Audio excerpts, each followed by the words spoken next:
Dwayne Price, Mavs.com. Kyrie, what happened there in the second quarter when you guys only scored 8 points? In a playoff game, man, scoring 8 points feels like forever. That's what it felt like out there. And I think it started with just how we started off the second quarter and allowed them to feel very comfortable in that first quarter, and there was carryover. So I think we got to give them credit for hitting shots and doing the right things and capitalizing off our turnovers and also our lack of physicality. So it was a combination of a lot of those things where we allowed them to feel comfortable on the offensive end, and then defensively made it easier just in terms of our spacing. So give them credit. How do you slow down Zubac going into game two? He had a double-double at the halftime today. Yeah, just being mentally prepared and physically prepared to match his energy. Kind of threw us for a little bit of a loop when they started off the game with him posting up. So just got to make adjustments and keep him off the offensive glass and just make it tough for him on those pick and rolls. And again, just match his energy. Mike Curtis with Dallas Morning News.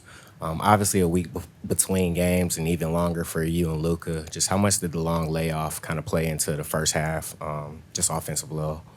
Yeah, we knew we were going to have to knock off some rust. And us as a team, we have guys that have missed 3 weeks, 2 weeks. Timmy not being here for the past few days of preparation. I'm not saying those things as an excuse. It's just internally those things matter for the importance of what we're getting ready for. And, after the first half, we came into the locker room as a team and we talked about the things that we felt like we weren't doing and the things that we need to continue doing at a very high level.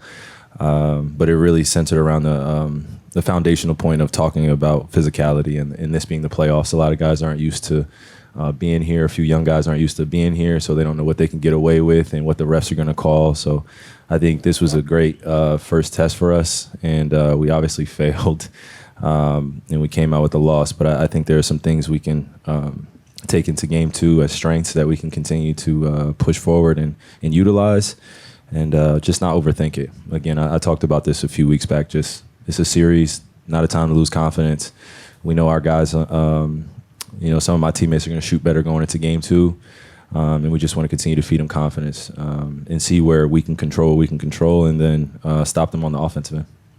Tim Cato, The Athletic. I was going to ask about the improved second half. You obviously just covered the physicality and what you guys did at halftime.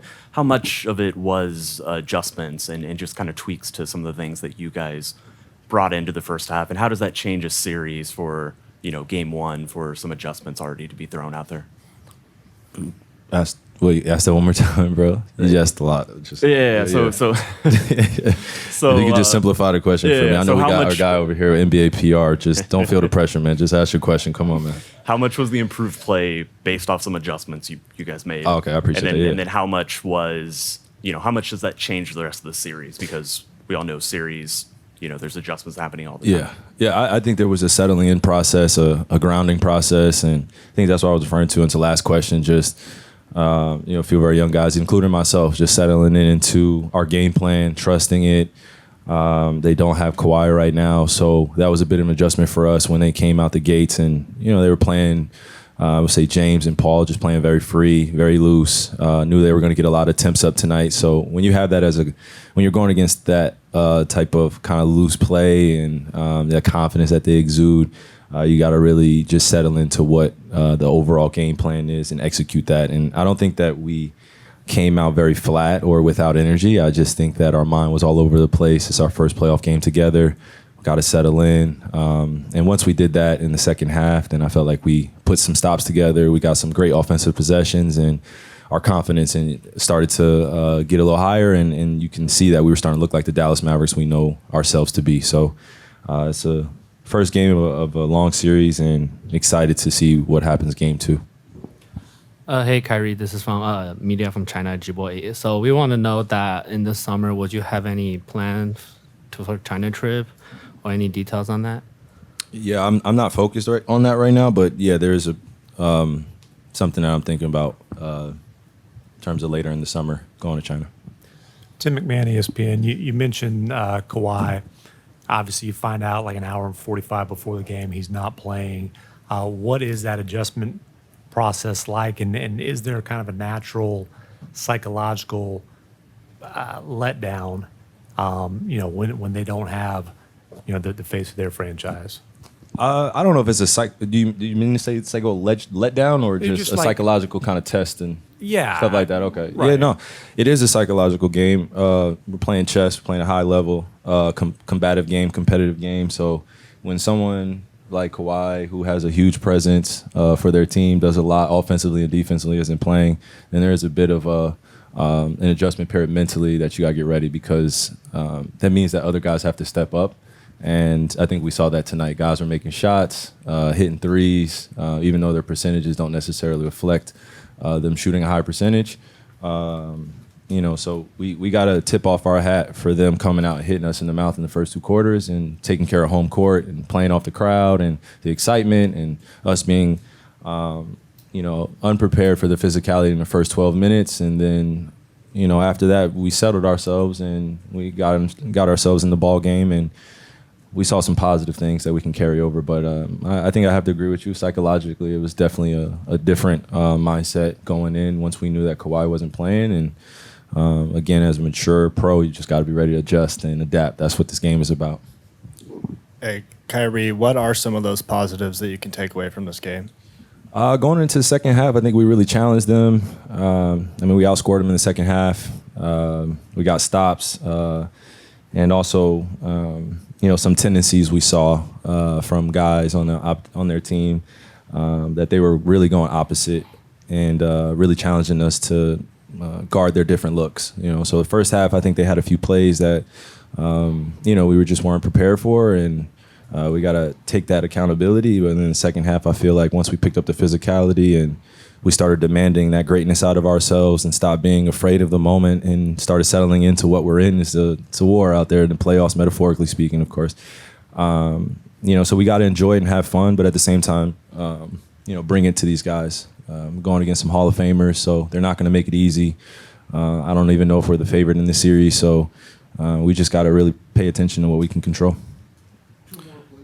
Kyrie, apologize if you were asked this throughout the week of practices, but you're going against a guy in Tilo who you won a championship with, a couple finals appearances with, I guess. Bit of a two-parter, but what is that relationship between you guys like? I know once you win a championship together, it's always going to be special. And what do you know about just the way he coaches, the way he adapts, and the way he kind of gets guys on his side? Yeah, I think I would echo your first statement. We're bonded forever. We did something that can never, dang near. I don't know if it can be done again. We're one of the only team ever to come back from 3-1, and that took a lot of resilience and a lot of one-on-one communication between myself and him. And also we had Bron and we had other good guys that were selflessly sacrificing in their careers and were ready to win the championship and just throw it all on the line. So I definitely took some positives from what I learned from him, and now added to who I am as a person and as a competitor now. But me going against him as a player, it's a little bit different because I could see that he's giving them little cues, and I'm just trying to catch every little detail so I could carry it on to game 2 and make some adjustment myself. So he's grown as a leader. I've grown as a leader. So it's not the same T-Lou, and I'm not the same Kai, but it's just fun now that we can do it as mature chess players. Kai, along those same lines almost, you and James, I remember when James got to Brooklyn and you was like, you be the one and I'll be the two. I think that might have helped him. Definitely, you can see what you and Luka have together.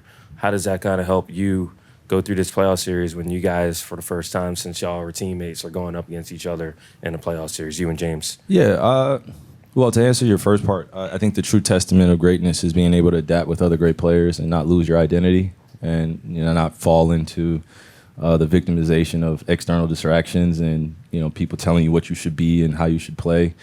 I think me and James didn't get enough reps, so we played a few games together, but we didn't get enough reps. But when you're playing with somebody that's special, it makes the game easier. But playing against him, you can tell that when he comes out with an aggressive mindset, it's a different team, and we just got to be ready for his ISO basketball and his one-on-one capabilities and his ability to make his teammates better. So it's good to be on the other side. Definitely miss him, but at the same time, glad that we get to compete against each other now.